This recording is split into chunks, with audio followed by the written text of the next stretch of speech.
Hello class, welcome to this video on AP Stats 6.1 practice. So this is 6.1 part 1, and then you got 6.1 part 2 over here. Yeah, so we got, it says 6.2, but it's just a 6.1 part 2.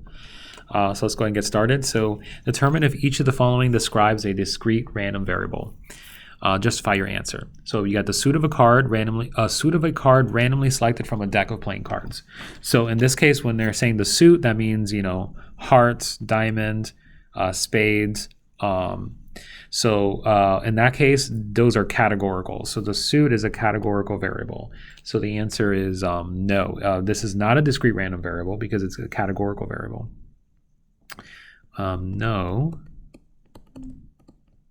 Since the suit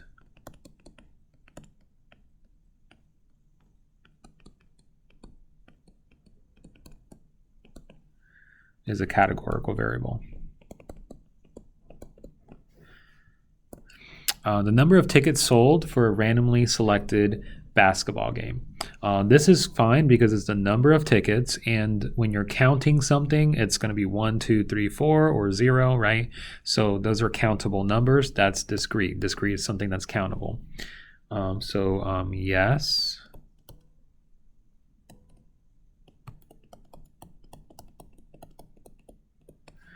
The number of tickets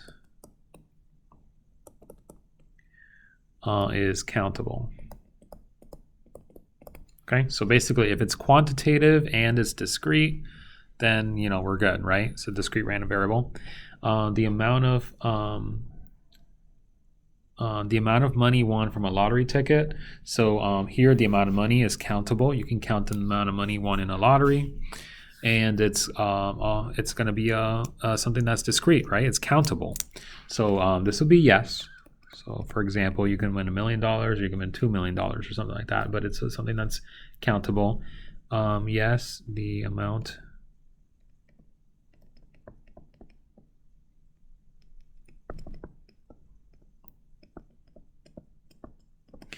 okay, so whether or not a randomly selected flight is one time. So it's whether or not, that's a categorical, whether it's yes or no, or this is say is on time. So whether or not is on time, it's a yes or no question. So this is a categorical. So no, since this would be a categorical variable.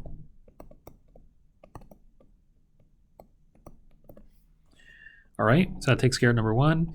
All right, so number 2, let X equals the number of watches owned by a randomly selected high school student. A histogram of the probability distribution of X is shown. Okay, so they give you the histogram. Describe the shape of the distribution. So this is pretty straightforward. If you look at the shape, it's skewed to the right, and we have a single peak at 0 watches, right? So we got skewed right, and it's unimodal, right? So that means it has a single peak.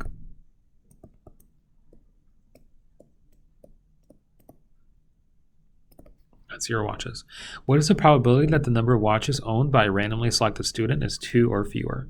So it's going to be 2 or less, right? So right here. So in this case, we add the probabilities, right? So the probability here, that's 0.20. The probability here, that's 0.30, and then this is 0.40. So we just got to add those numbers up. All right, so I'm just going to show my work.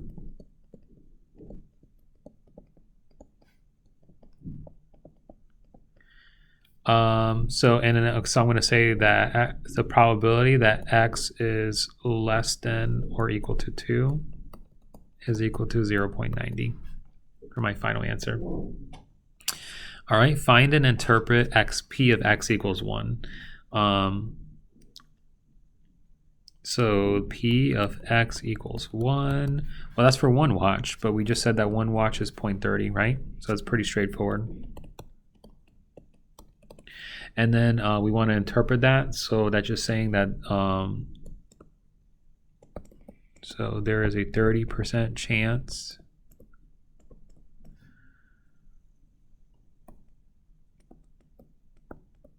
that a randomly selected student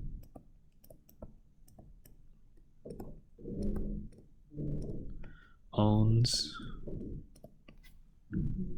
exactly one watch.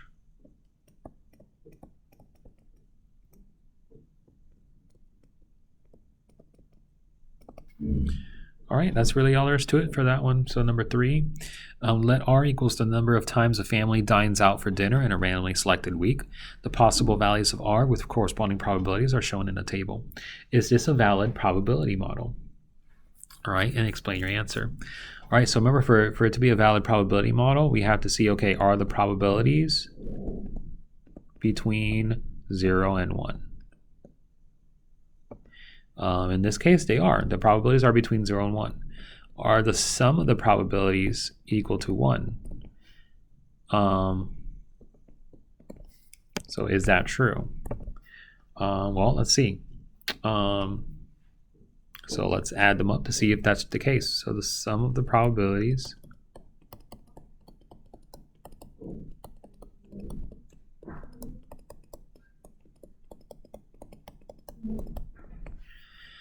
all right. Okay, so here we got 0.15, 0.20, 0.10. So we got 0.35, 0.45, 0.55. So that's 60, 70, and then so this is 0.90, which is not equal to 1. So it's not a probability model, okay? So no.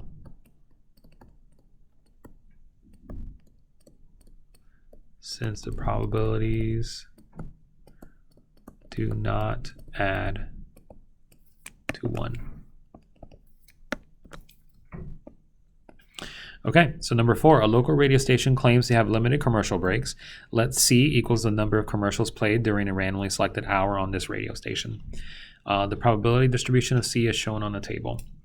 So find P of C equals 5. Okay, so that's the question mark right there. But we know that, let's just call that X. We know that the probability should add up to 1, right? So let's do that. So this plus this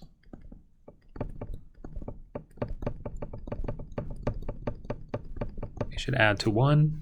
We just got to add them up. So we get 0.25 plus 0.25, that's 50, 70, that's 20. So that's, again, that's 0.90. And so X is equal to 0.10. All right, so then P of C is equal to 0.10. So P C equals 5 equals 0.10.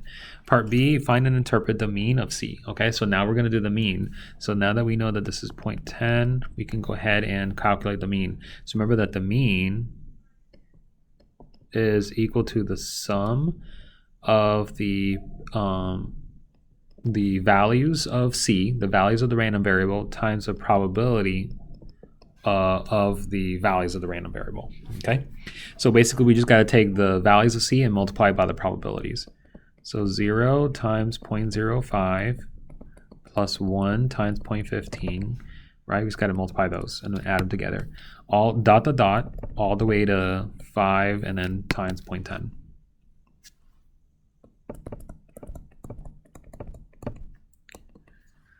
All right, we just got to do the math there. So it's going to be 2.8 if we did the math. All right, so and then we want to interpret. Okay, so let's do the interpretation of B. So I'll do it over here since I'm out of room. So if many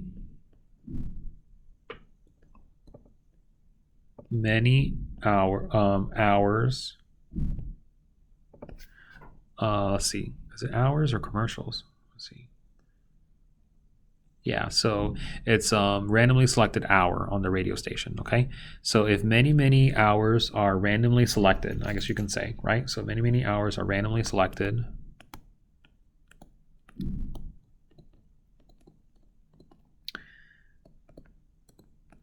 The average number of commercials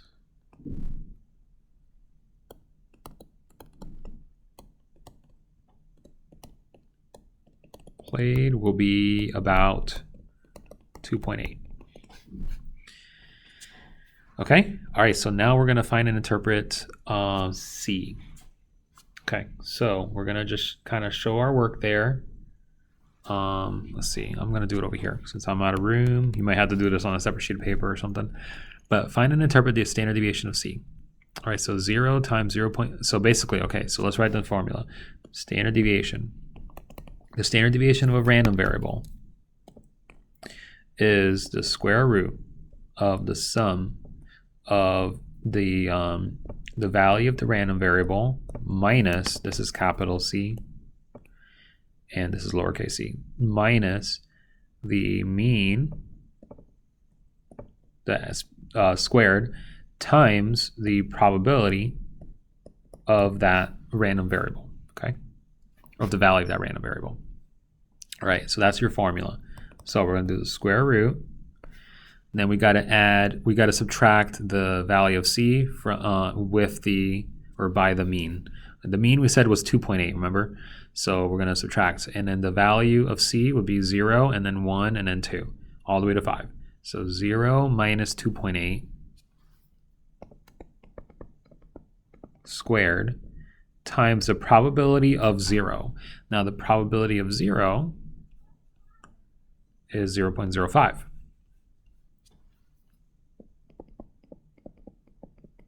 I'm going to do plus dot dot dot, and then all the way to the probability of 5, okay? So 5 minus 2.8 squared times 0.10.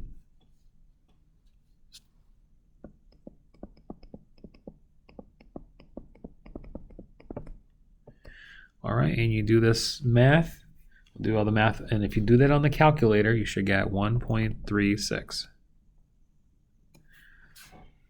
Okay, so let's interpret that. So what that means is if many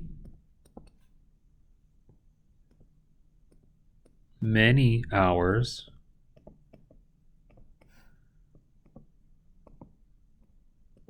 are randomly selected,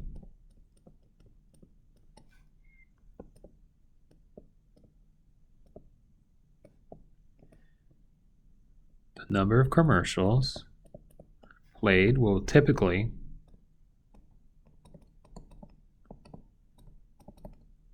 vary from or by about 1.36 by about 1.36 commercials from the mean of 2.8. Okay, so that's your interpretation. All right, so let's look at number 5. The school dance team has created a fundraising game that parents can play at an event.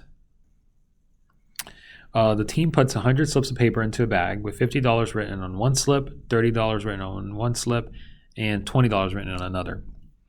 All the remaining slips have 0 on them. Suppose a parent is to randomly select a slip of paper. Okay, there you go. So they tell you how many. So if there's 100 slips of paper in a bag, it says you got $50 on one of them, you got 30 on one, and 20 on one. So that means each of these is 1 out of 100. And that means that this has got to be 97 out of 100, right? Because there's 97 left. And there's your probability distribution. Juno, a 6th grader who has just learned about averages, says people can expect to win $25 because the average amount won is 50 plus 30 plus 20 plus 0 divided by 4. So he basically just added these up and then divided by 4, or $25. Explain to Juno why this is not the case. Okay. The reason why this is not the case is because each of these does not have the same probability of occurring. Okay, so each amount doesn't have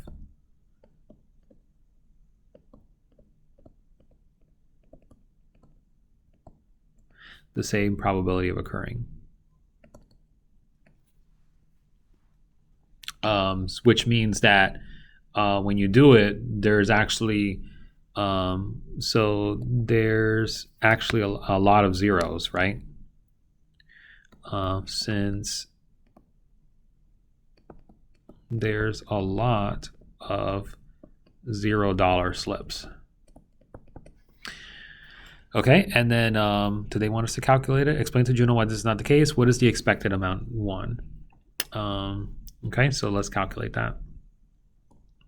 So mu, let's say that the amount of money won is X. So we'll just call that mu X is equal to, okay, you got $50 times the probability, which is 1 out of 100, plus $30 times the probability, which is 1 out of 100, plus 20 times the probability of 1 out of 100, plus 0 times the probability of 97/100th. Okay. All right, so in this case, we got 50 out of 100, 30 out of 100, and 20 out of 100. So that's 50 plus 30 plus 20. That's actually 100 out of 100, or 1. Okay, so these got to be $1. All right, way off from Juno's, right? So Juno said it was $25. Is actually the expected amount won is $1. Okay, so number 6, Coach Bobbitt has a large jar of marbles that he uses to determine the number of laps the students run. Each marble has a number from 1 to 5. He randomly chooses a student to blindly pull out a marble, report the number, and replace the black marble in the jar. Let M equals the number on the marble. The probability distribution is shown below. The mean of 1 through 5 is 3, and the expected value of the random variable M is also 3. Why is this the case? Well, the reason why this is the case is because you have the same probability of occurring. So each of them have the same weight. Okay, so the reason why is that each outcome has the same chance of occurring. So in other words, they have the same weight. When I mean weight, I mean if you were to do a weighted average, it would have the same weight. So when you actually calculate, it'll be the same thing. So it'd just be, if you were to just do 1 plus 2 plus 3 plus 4 plus 5 divided by 5, you would get 3, right? But it also works if you did 1 times 0.20. Remember, 0.20 is the same thing as 1/5, right? 2 times 0.20, 3 times 0.20, 4 times 0.20, and 5 times 0.20. And so remember this, since these are all the same, 0.20 is the same as 1/5, right? So really what this is saying is, okay, it's 1/5, 1 times 1/5 plus 2 times 1/5 plus 3 times 1/5. Can you see it's the same thing? And then 4 times 1/5, and then 5 times 1/5. If I were to split this up, right, 5/5, 4/5, 3/5, 2/5, 1/5, then these are all 1/5, but these are all equal to 0.20. So it's the same exact calculation as the expected value. Okay, so that's why. All right, number 7. So at a local community college, students are required to take 2 introductory English courses, English 101 and English 102. English 101 must be completed first as a prerequisite to English 102. Out of the students in English 101, 40% earn an A. Of the students who earn an A in 101, 30% go on to earn an A in 102. Of the students who do not earn an A in 101, 10% earn an A in 102. Let X equals the number of A's earned by a randomly selected student in the introductory English courses. Which of the following table shows the probability distribution of X? Okay, so X is the number of A's earned by a randomly selected student. That means you can earn 0 A's or 1 A or 2 A's because we're only talking about 2 classes here, right? All right, so what's the probability? It says, what's the probability? It says out of the students in English 101, 40% earn an A, right? Okay, so 101 there's a 40% chance, right? 0.40. Now, of these people, right, it says that 0.30% go on to earn an A, okay? So if I want 2 A's, this is an A here, and this is an A for 102. This is for 102. Okay, that means I have to multiply these two probabilities together. Okay, so the probability of getting an A and an A, I have to multiply those two probabilities. So 0.40 times 0.30, which is 0.12. Okay, so the probability of getting 2 A's is 0.12. Okay, and that's how I get that. So in other words, in order to really do this justice, what we can do is we can do like a tree diagram. This is a good review anyways of chapter 5, right, when we did the tree diagram. So we can get, this is for English 101, right? For English 101 versus 102. So if you get an A in 101 versus not an A, okay? So if you get an A in 101, then you have a certain chance of getting an A in 102 and not an A in 102. If you don't get an A in 101, you can still possibly get an A in 102 versus not an A in 102. So it says here, 40% of students in English 101 earn an A. That means 60% do not earn an A, right? Now, of those students that earned an A, it says 30% go on to earn an A in English 102, so 0.30, which means that this here is 0.70. Okay, so it's easy to just do the diagram. And then it says, of the students who do not earn an A in 101, 10% earn an A in 102. So this is 10% here, which means that 90% do not earn an A. Okay, so we said we wanted 2 A's, right? So 2 A's would be this here, would be this pathway. This is how you get 2 A's, right? And so when we follow the tree diagram, remember we multiply the probabilities along the way. So we just did that, which is 0.12, right? Now, what's the probability? So this is for P of x equals 2. Now, what's the probability of x equaling 1? Well, that means you only earn 1 A. So that's this pathway, and also this pathway. This gives you 1A, correct? So that's how you get 1A. All right, so then how do we get, so let's do this pathway first. So that's going to be 0.40 times 0.70. Well, that's equal to 0.28.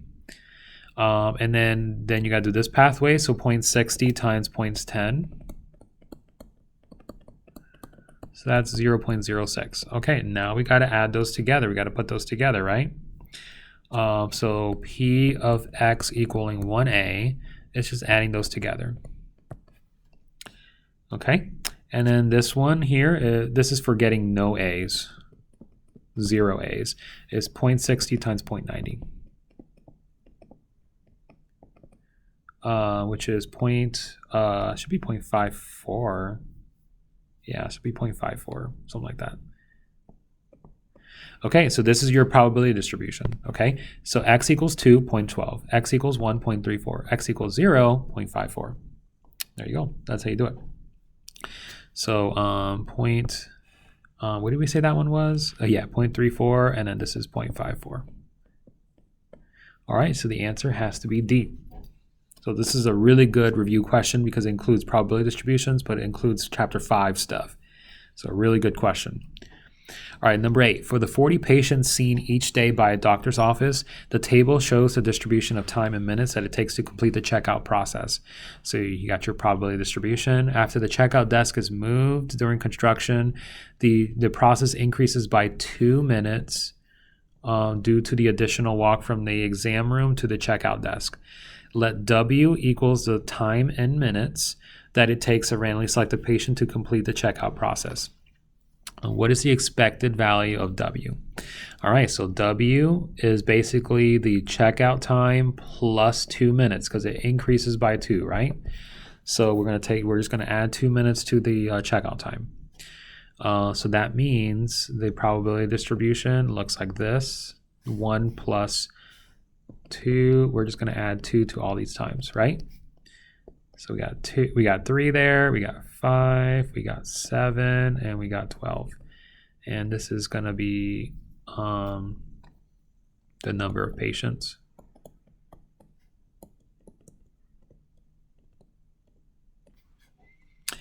Okay, so we're going to convert this to a fraction. So how many patients are there? So we're going to add these 1, 2, 3, 4, because we don't want the patients, we want the probability. Okay. So let's add this up: 12, 15, 10, and 3. So the total is on 27, 37, 40. There's 40 patients. Okay. So this is 12 out of 40. These are all out of 40. Okay, so now we can calculate the expected value. Remember, it's the sum of the W's. This should say little w rather than big W. So it's Wi times P of Wi. Okay, so just do all these W's. So 3 times the probability of 12 out of 40 plus 5 times the probability 15 out of 40 plus 7 times the probability of 10 out of 40 plus 12 times the probability of 3 out of 40. Okay, we'll just do the math here. So 3 times 12 is 36. 5 times 15 is 75. 7 times 10 is 70. 12 times 3 is 36. And this is all out of 40. So let's do the math there. 36 plus 75 plus 70 plus 36 equals 217 divided by 40. Okay, so about 5.425 minutes. All right, and there you go. And that's all there is to it. So, so 5.425 minutes. There you go. All right, so that's going to do it for that one. So let's look at parts 2.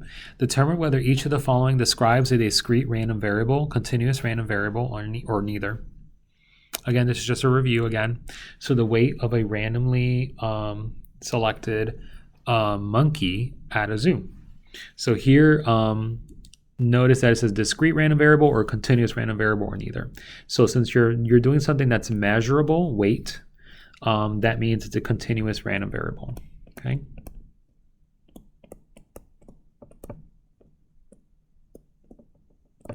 Number of car accidents on a randomly selected day, number that's countable, right? So that's going to be discrete.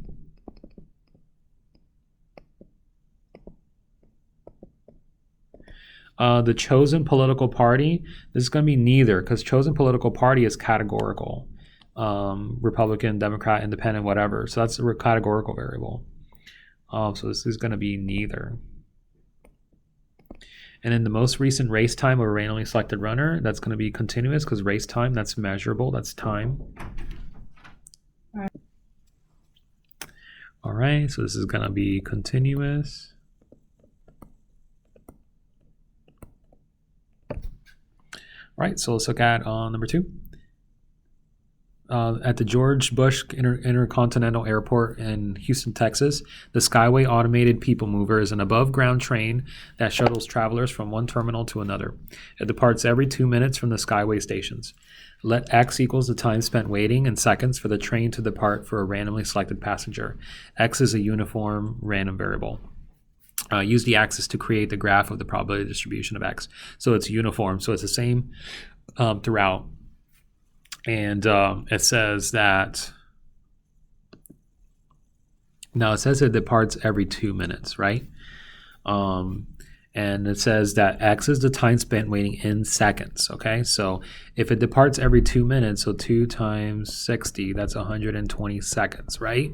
So you got to keep that in mind. So the time spent waiting in seconds. So that means we're going from 0 seconds to 120 seconds waiting time, because it says it departs every 2 minutes from the Skyway stations, and so in between that time is when they're spent waiting. Okay, so let's say from 0 to 120, and then so this is my uniform distribution, and then this is my height, or this is my height there. It's flat because it's uniform. So now what's the height? Well, the height is expected to be 1 out of 120, because remember the area has to be equal to 1, right? Base times height. So 120 times 1 out of 120 is equal to 1. All right, so there's our height. Find the probability that a randomly selected passenger waits less than 45 seconds. So here, now, okay, so 45 seconds, that's like, this is 60 seconds, so 45 seconds, let's just say it's like right there.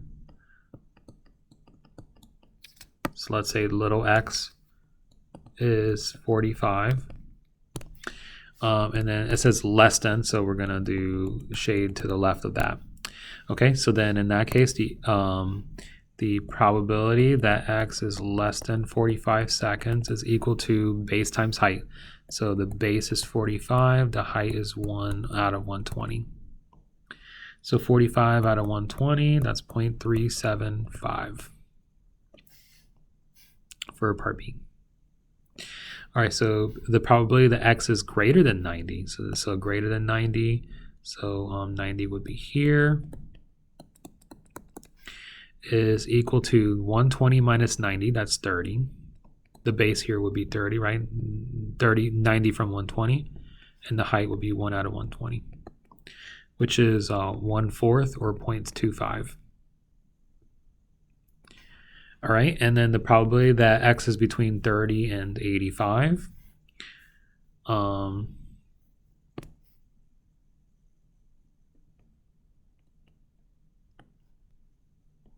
Between 30 and 85 is equal to, so 85 minus 30 for the base, and then the height is 1 out of 120.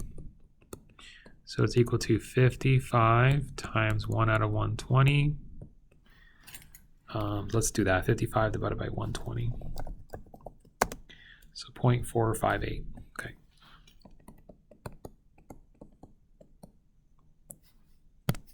Okay, that takes care of that. So that's number number 2. So let's look at number 3.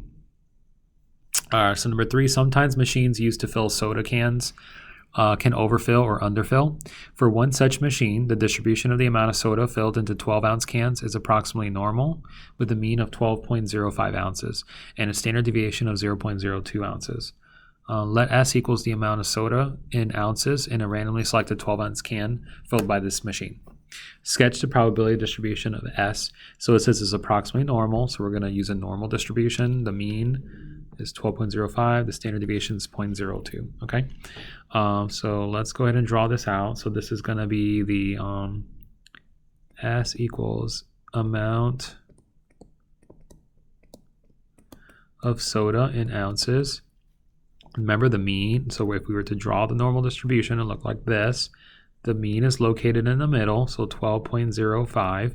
You're going to go by 0.02. So you're going to keep adding 0.02 and then subtracting it on either side.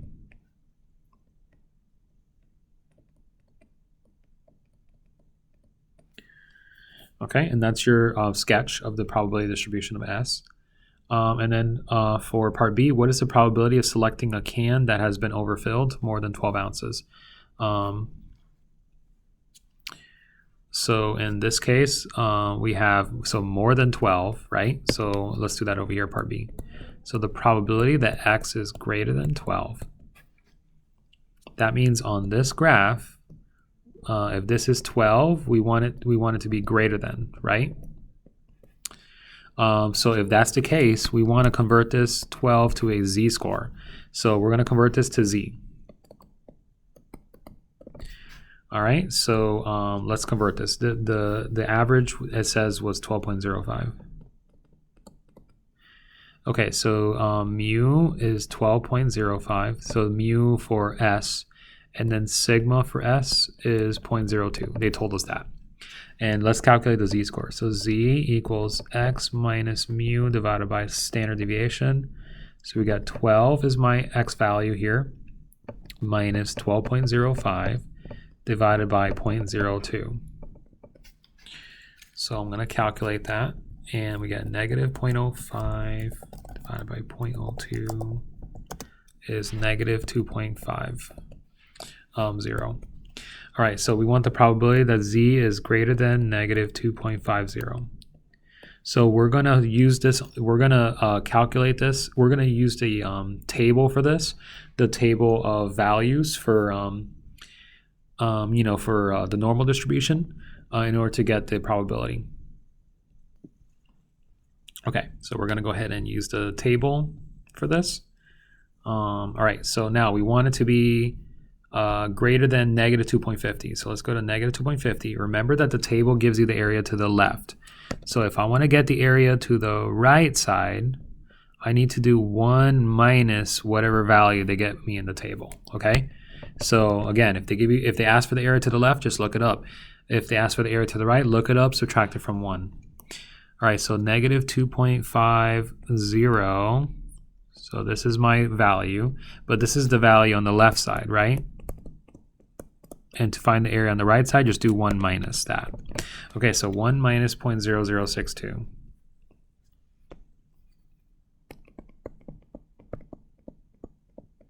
That's going to give you 0.9938. So that's this area on the right side that they were talking about, okay?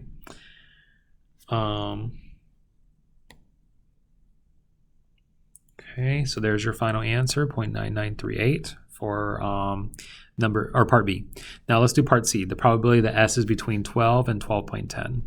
The probability that S is between 12 and 12.10. Okay, so if you're looking at the curve, and this is 12.05, then 12.10 is like around here, and 12 is like around here, right? So we're shading this area. So we're basically calculating two z-scores, okay? This is x1, this is x2. We need to calculate two z-scores here, guys. So let's calculate both z-scores. So z1 is going to be x minus mu divided by standard deviation. And then let's do z2. The x2 minus the mean of 12.05 divided by the standard deviation of 0.02. So we calculate two z-scores. So let's see what that gives us. So this one is 2.50 positive. Let's see, 12.10. Oh, this is going to be negative rather. I'm sorry. Negative 2.50. And this one's going to be positive 2.50. Okay. All right, so we just looked at the value for negative 2.50, right? The value for negative 2.50 was 0.0062 on the table. And then the value for 2.50, we can look that up as well. So let's look up that value on the table. Let's see if I can find it. Okay, so the value of 2.50, we got to go on the positive side. Here you go, 2.50, so 0.9938. Okay. All right, so 0.9938. Let's go back. Okay, so this is 0.9938. Now, to find the value in between, we have to subtract these two values, okay? So we just have to do 0.9938 minus 0.0062.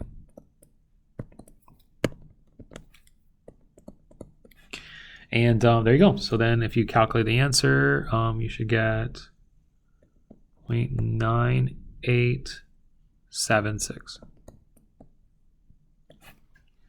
Okay, and that's how you get that. And then we'll do, and that's it. Okay, part D. It says, if 500 cans are randomly selected, how many of them will we expect to be underfilled? So underfilled. So let's see, underfilled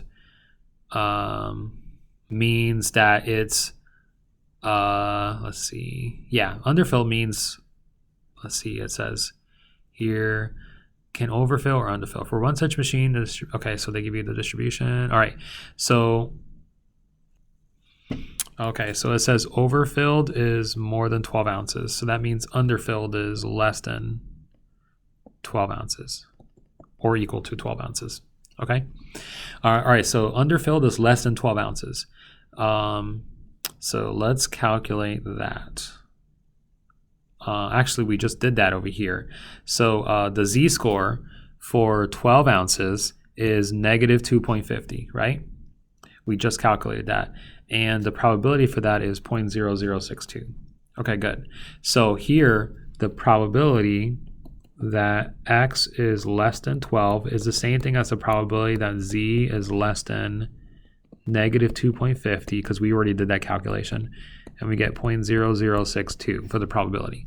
Now it says if 500 cans are randomly selected, so that means we're going to multiply this by 500 cans, and that will give us approximately how many cans will be underfilled. All right, so in this case we got 500 times 0.062, so 3.1. 3.1 cans.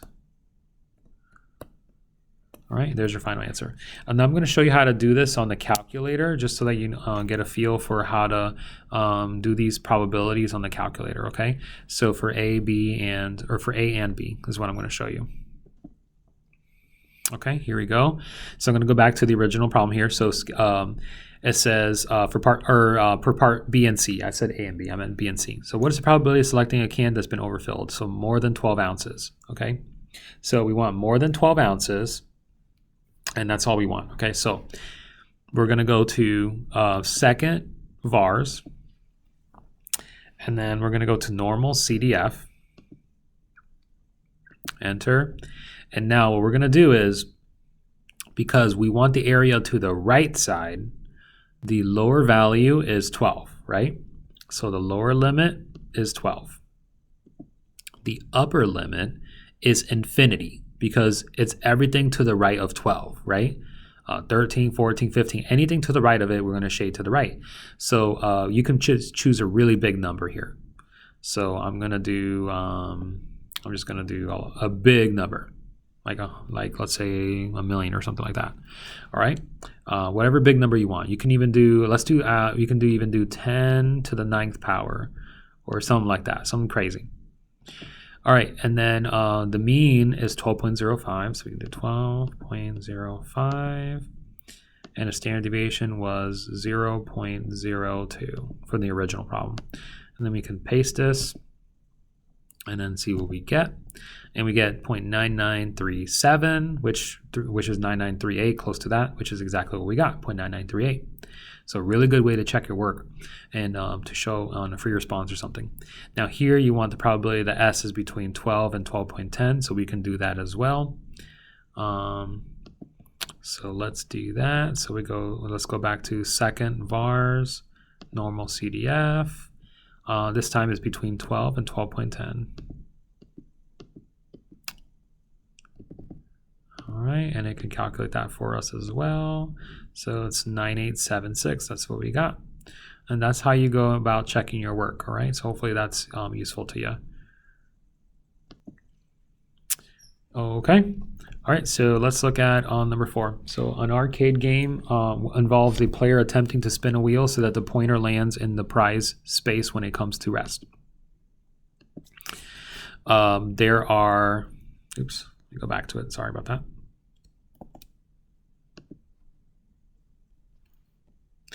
It says there are 5 spaces on the wheel, including the prize space, and each has an arc length of 5 inches. The wheel has been programmed so that a spin is equally likely to land in any of the 5 spaces.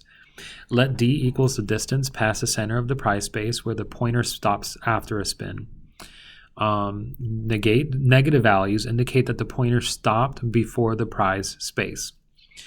a uniform probability distribution modeling that continuous random variable d is shown with a constant height of h. Okay, so they were nice enough. They gave us the probability distribution. They drew the graph for us. All right, so negative is before the prize, positive is after the prize. Find the value of h. So you just got to find the height, really easy. So the area has to be equal to 1, which is base times height. So it's 12.5 minus negative 12.5, because that's your two numbers there. That's just going to be 25. The distance here from here to here, if I subtract those, is 25 times the height of h. And that should be equal to 1. But this is 25h equals 1, so h has to be 1 divided by 25.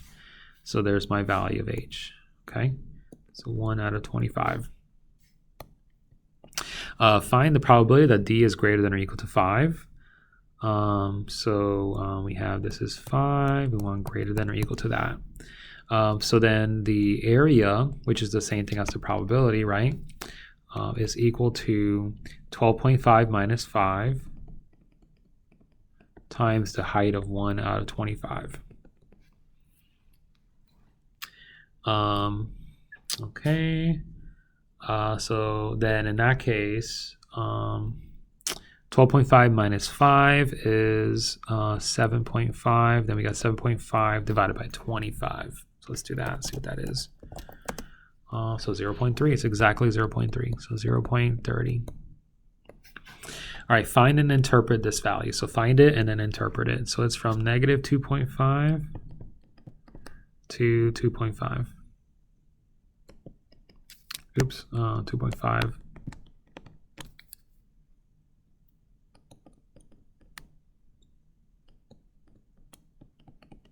Okay, something like that. It's after, a little bit after the 0, a little bit after the 2 point. It's not exactly to scale. All right, so then the probability, or the probability is based off the area. So 2.5 minus negative 2.5, that's the base, times the height of 1 over 25. So this is just 5 out of 25, which is 1/5, which is 1/5 is 0.20. All right, interpret. This is the probability of landing within the probability of landing within 2.5 inches of the winning space is 0.20. Okay, so the probability of landing within 2.5 inches of the winning space is 0.20.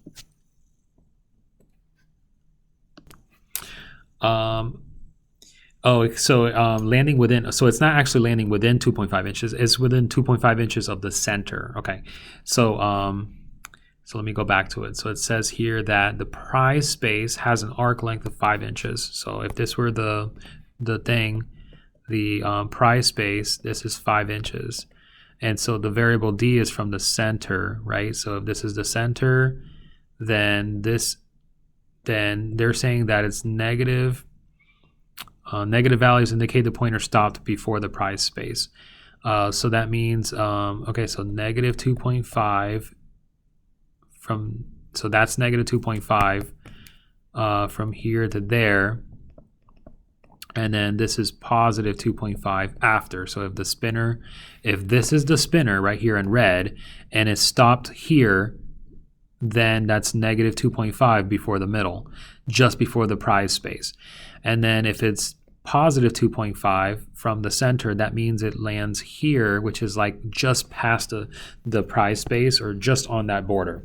Okay, so it's actually between the probability that it's between negative 2.5 and 2.5 is actually the probability of landing in the space, in the prize space. Okay, because this entire thing is the prize between negative 2.5 and 2.5. So landing in the prize space is 0.20. Okay, so I just wanted to make sure I corrected that. All right, so number 5, airlines weigh luggage in order to safely load planes and to comply with rate restrictions. For one major airline, the distribution of passengers' luggage weights is approximately normal, with a mean of 37 pounds and a standard deviation of 4.8 pounds. Let L equals the weight of a randomly selected piece of luggage transported. The airline charges an additional fee for luggage exceeding 50 pounds. Find the probability that a randomly selected piece of luggage is subject to the additional fee.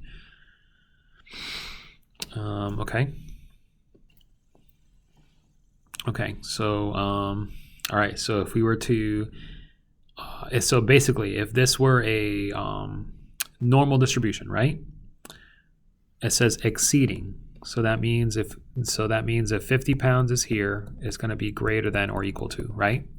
That means it's to the right of it. All right, so the probability that X is greater, or L is the luggage weight, L is greater than 50. We have to convert that to a z-score. Okay, so this is my so 50, the value minus the mean. The mean was 37 pounds. The standard deviation is 4.8 pounds. So X minus mu. Let me just write the formula here. All right, so we got the value is 50. The mean is 37. And standard deviation is 4.8. Okay, so let's see what that is as a z-score. Let's do it over here. All right, so 2.71 for the z-score. So the probability of L is greater than 50 is the same thing as probability that Z is greater than 2.71. And so we're going to look this up. Remember that to get the left side, or to get the right side, we look up the left side and then subtract from 1. So I'm going to do 1 minus the left side. So let's do the value from the table, 2.71. Let's go to their table. Positive numbers first. No, positive numbers last. 2.71. 2.71, so this is my probability, right? 0.9966, okay. All right, so I got to do 1 minus that. So then the answer is 0.004 Okay, so that's part A. Now let's do part B. Part B, the airline is considering lowering the weight limit so that more luggage is subject to the additional fee. The airline would like to set the limit so that 1% of the pieces of luggage are over the limit. Okay, so they want to set the limit so 1% of the pieces of luggage are over the limit. What weight to the nearest pound should the airline set for the limit? Okay, so if this were the normal distribution, they want the value of the weight to be such that the probability that it's that weight or more is 1%, which is equal to 0.01. Okay. All right. So that means that if that's 0.01, that this has to be 0.99, right? The area to the left side is 0.99. So we're going to use that. So we're going to say the probability that the z-score, we're going to say the probability that the z-score, so let's look up the z-score, basically. Okay, so let's look this up as a z-score. So 0.9900. So we're going to look this up on the table to see what is the closest thing that we can get to 0.9900. Okay, let's look at the positive values here. Okay, we want the closest value to 0.9900. This is the closest value to that. So 0.9900, that means the z-score has to be about 2.33.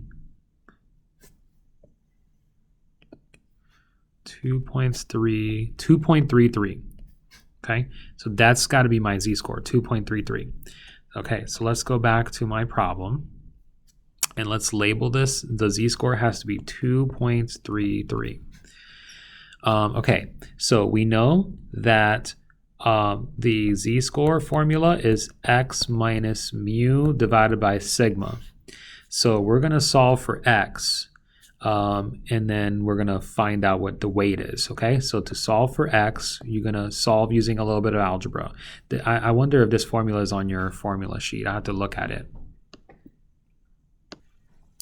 No, as a matter of fact, when I check the sheet, they don't even give you the z-score formula. So you have to know how to calculate the z.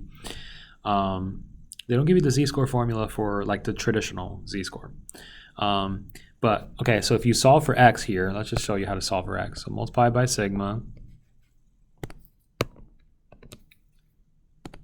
So you get z sigma equals x minus mu, and then add mu to both sides.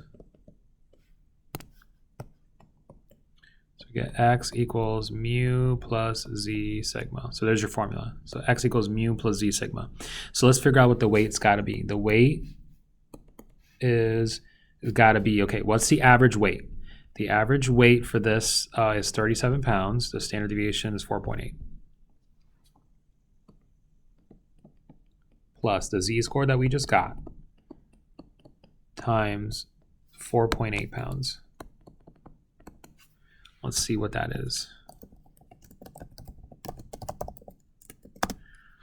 So 48 pounds approximately.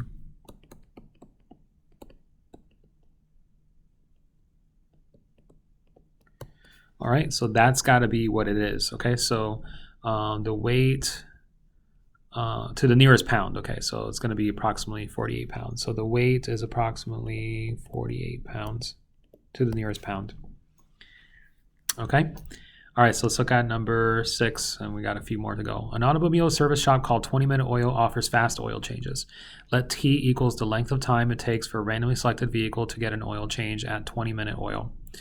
The distribution of T is approximately normal with a mean time of 19.7 minutes and a standard deviation of 2.3 minutes. Find P of T is greater than 20. All right, let's convert that to a z-score. So the x value, or the T value in this case, minus the mean divided by the standard deviation. Okay, so 20 minus 19.7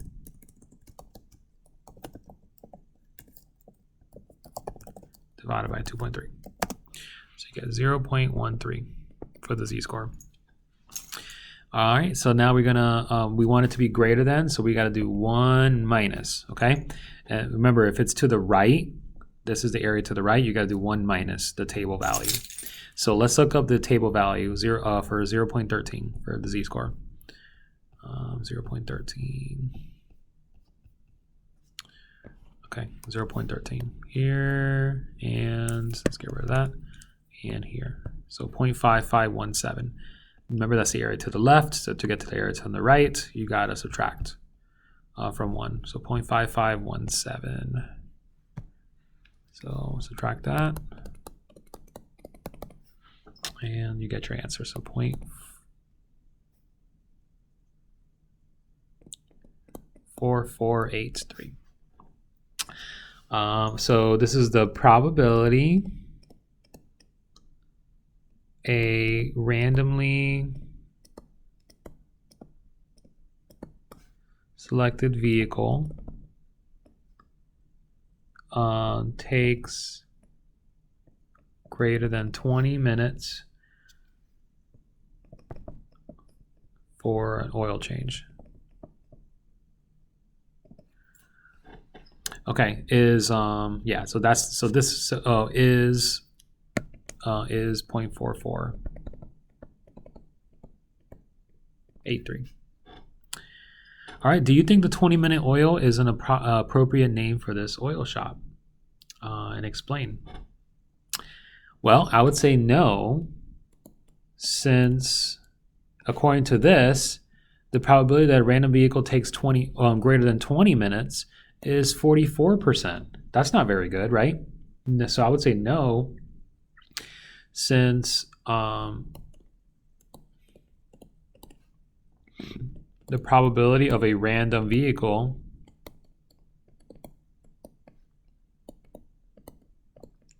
taking more than 20 minutes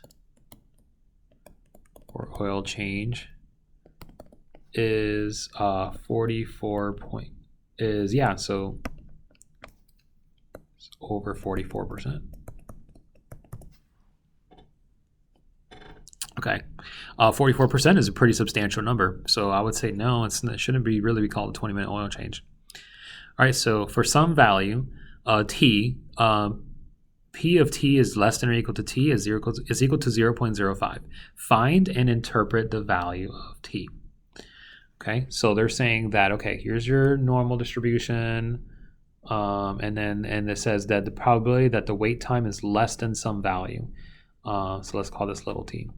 So it's going to be less than or equal to, and this probability is 0.05. So what we got to do is we got to look up this value to get a z-score, okay? So 0.0500. So let's look that value up, see what z-score we can get. Again, we got to go back to our table. Now 0.05 is an area, so you're looking for inside this table. 0.05. This looks pretty darn close to it. So does that. So you can use either one of those. All right, so negative 2.5. Wait, is it 0.05 or 0.5? Hold on, let me double check here. 0.5, not 0.05. Okay, so it can't be that value then. So let's go back to that. So it's not 0.05, it's 0.5. 0.05. Okay.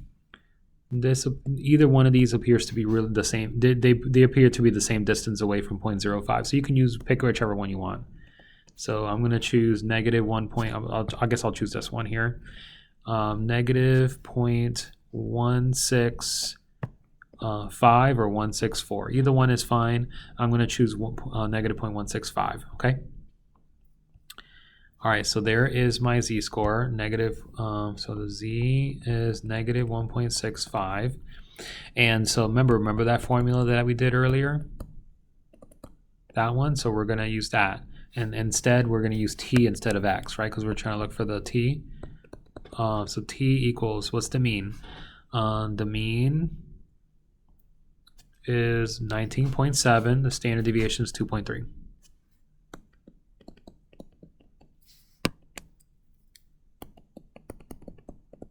Remember, this is negative 1.65, and I believe they said 2.3. I forget. I just said it, but I want to make sure. 2.3 minutes. Okay, good. For the standard deviation. All right, we can calculate that, see what we get. Remember, that's a negative 1.65, so really it's just subtracting. So 15.905. So around 15.9-ish, okay, minutes.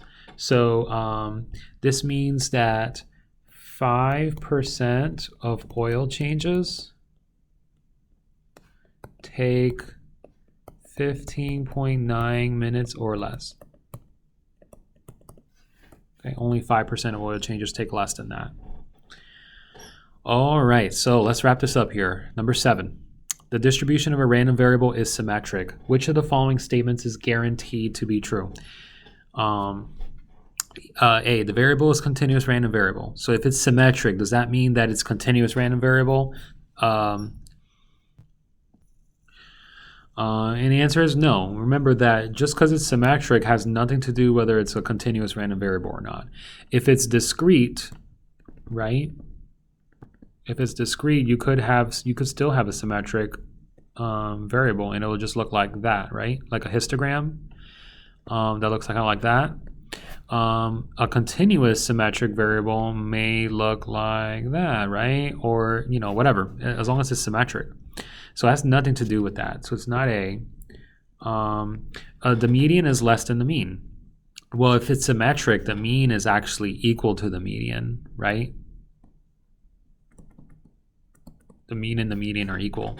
So that can't be right. The distribution is normal. Not necessarily. It doesn't have to be normal. It could be uniform, right? And that's symmetric as well. The distribution is so uniform, no. So the answer is E, none of the above. Number 8, the age at which children begin to walk independently follows an approximately normal distribution with a mean of 12 and a standard deviation of 1.5. Children who walk before 10 months of age are considered early walkers. given that a randomly selected child is at the bottom 25%, what is the of beginning to walk? What is the probability that the child is considered an early walker?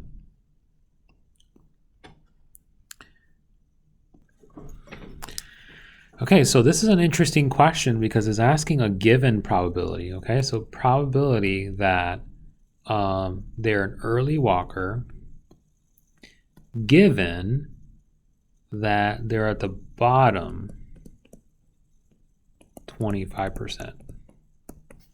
Okay, so they're asking for a conditional probability here. So first, what is the probability that they're an early walker? Let's calculate that first. Okay, so the probability that they're an early walker means the probability that their age is less than 10, right?